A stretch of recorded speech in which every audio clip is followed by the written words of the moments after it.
Assalamu alaikum wa rahmatullahi wa barakatuh. So for today's Quran explanation, as usual, what we're going to do is that we're going to read the surah first, and then we're going to go over the literal translation of the surah, and then we're going to go into its application to our lives, what it truly, like, how does it affect us as well.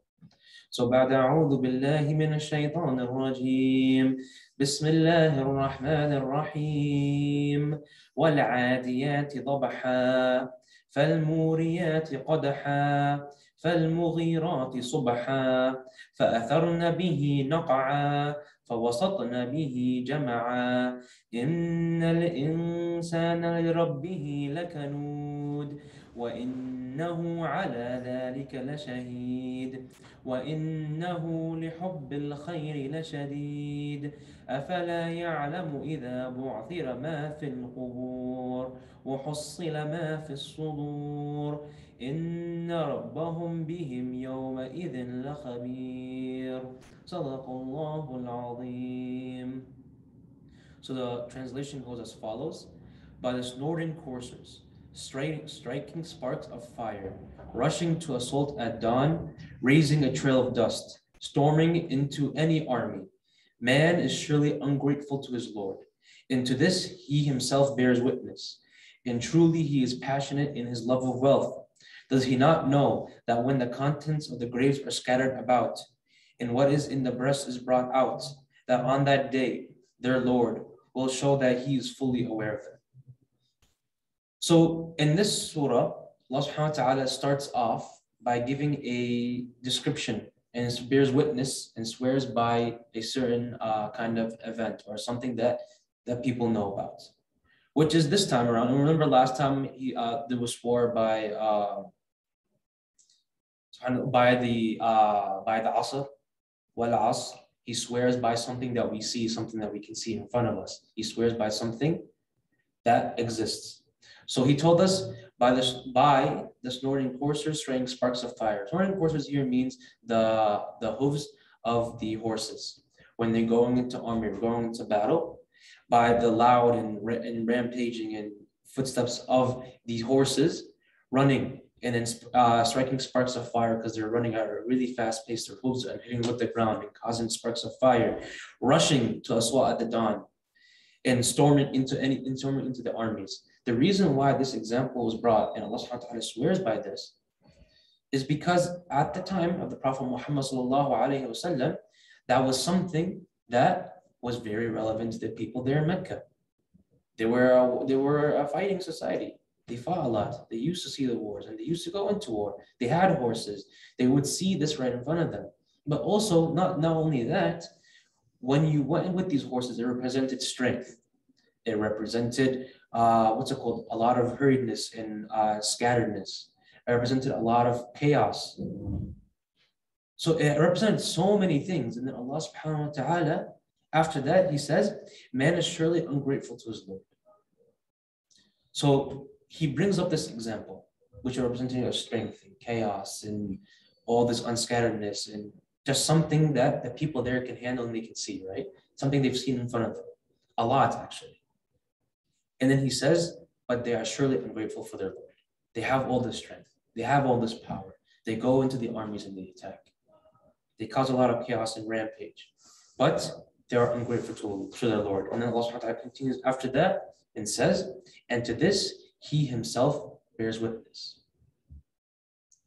Means the people themselves, they bear witness.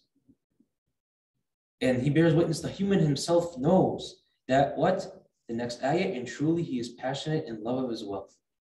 Wealth here doesn't just mean money. It can mean any kind of worldly gain. And he says he is only passionate, he knows himself that he's only passionate when he has his wealth, when it's a gain for him, something that he'll benefit from. That's when he puts his heart into it. That's when he puts all his effort into it. Which now brings up the question of the people. You never really notice a person going and reaching out to Allah subhanahu wa ta'ala until the majority of the time, unfortunately, is when we're in a tough situation.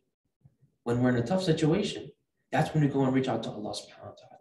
That's when we go and say, oh, Allah subhanahu wa ta'ala help me, Allah subhanahu wa ta'ala forgive me, Allah subhanahu wa ta'ala this.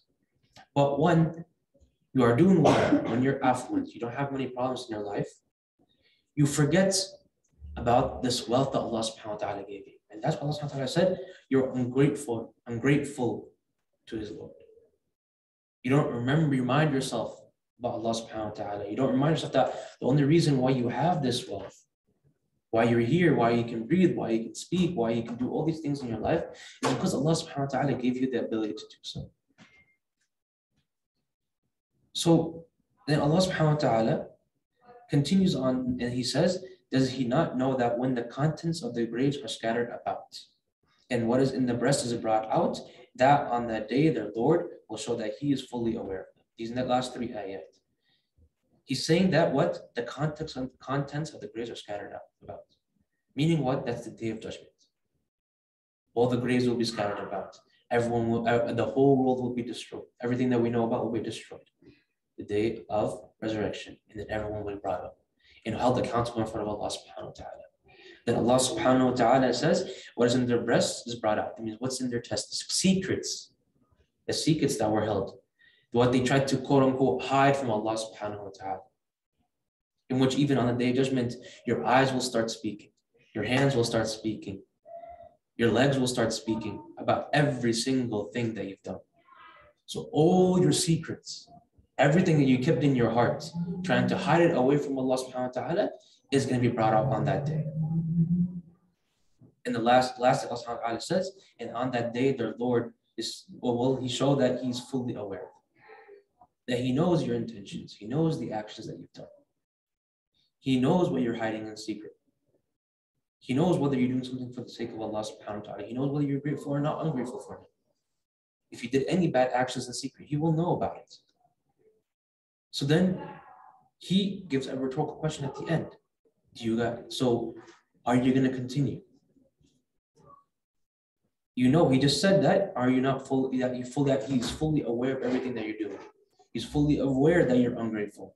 He's fully aware of this. Is this not now as Muslims or as a human being when you're reading this, especially the people in Mecca? They were one of the most affluent. They were the most rich. They were the most powerful, especially the elites of Mecca. And this surah was directed towards them, but also we can learn from it as well.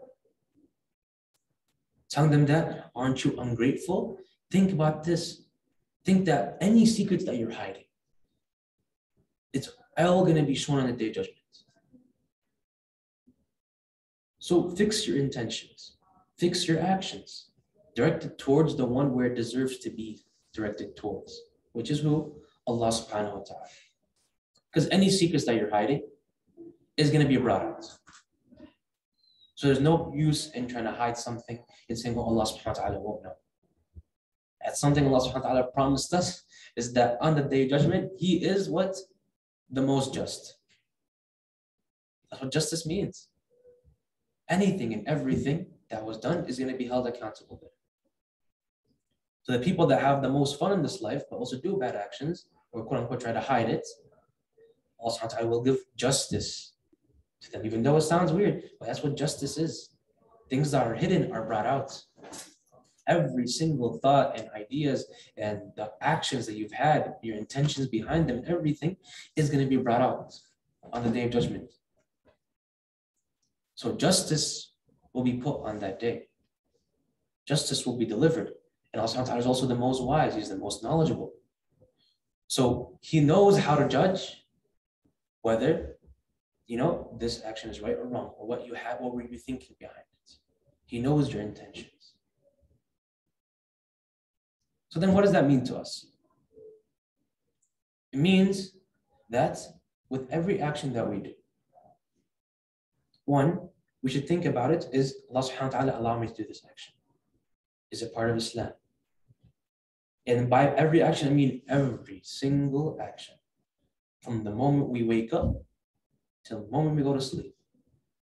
Whether that be going to school, whether that be studying, whether that be engaging with your friends, talking with them, whether that be going with your family to places, whether that be even using the bathroom.